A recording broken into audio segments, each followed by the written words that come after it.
Now, every now and then, do you ever read an article in your field that just gets you so excited?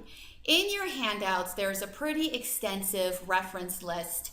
And a part of that list comes this article, The 8 Important Learning Characteristics for Strategies, and it was written by Keith Lenz. Well, as I read this article, I just went, oh my gosh, this is SOS. Oh my gosh, this is the DOES model. What he feels should be happening in the schools and across classrooms is what SOS provides. So I was very inspired when I read this article, and I felt like we were very much on the right path. So I just wanted to comment some of the features in that article and correlate how SOS and the DOES model fits into that. Well, in the article, Lenz states that when you are working with students and you are using strategies as a part of that educational tool, that instruction should be very intensive. Well, as you've seen by now, you can certainly see how personalized SOS is, how specific it is. So we definitely have that intensive instruction. But what I thought was very interesting is that when you look at other articles for kids with learning disabilities, and even over in the areas of brain injury and stroke, oftentimes what the literature says a student has and what the educational or medical model allows us to do due to financial constraints do not always match.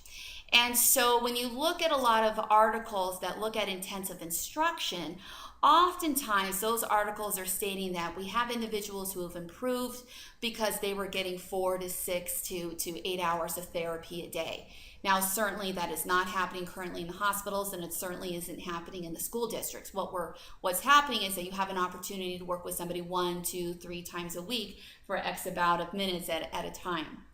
So even though we are in these difficult waters of trying to make the most out of this tough situation that we're in, even though we're not working with kids as much as what the literature shows that improves goals, what we are doing with the SOS and the DOES model is it's so intensive on how you're delivering those strategies, defining those strategies, giving kids 3 directives to be successful, that this piece of it is very intensive.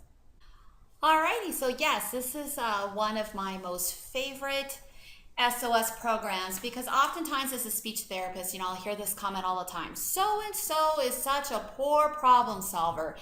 And I find in our field, we always, kid makes a mistake, there's something punitive, we're always commenting on problem solving and behaviors, but I find that students cannot be good problem solvers. They can't come up with the right thing to do, the right choice, if they're not good at inferring and reasoning.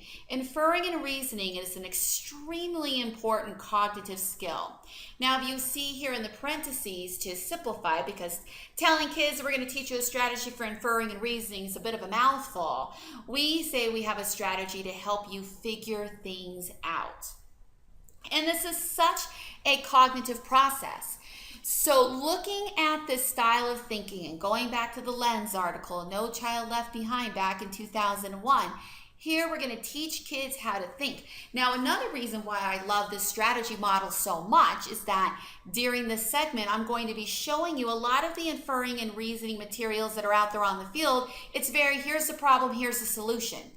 It doesn't take kids through the process of figuring out what the problem can possibly be and what are some possible solutions. Also, what I think is very good about this, that there's a lesson that is in the book. It's not in the inferring and reasoning section. I think it's in the problem solving section. As Ruth and I stated, we have several SOS models. One lesson that I think is very important to teach kids, and this works very well from elementary and particularly that middle and high school stage, is information that is very nice to know versus necessary to know. I think one of the factors makes inferring and reasoning so difficult for kids is they get incredibly overwhelmed by the details, or kids who are on the spectrum feel like, I need to use everything here. And so when it comes to precise decision making, problem solving, or inferring and reasoning, if you're getting too caught up in every single detail, we need to make that more concise. So these strategies are extremely good thinking tools. So here we have our visual cue card for inferring and reasoning. And our first S is search for the clues. We need to teach kids to find the important information within the context. Here's a good way to work on nice to know versus necessary to know. Out with what's not important. So we're going to search for those clues, and even though there's lots of information here, we're going to take out what's not so important here.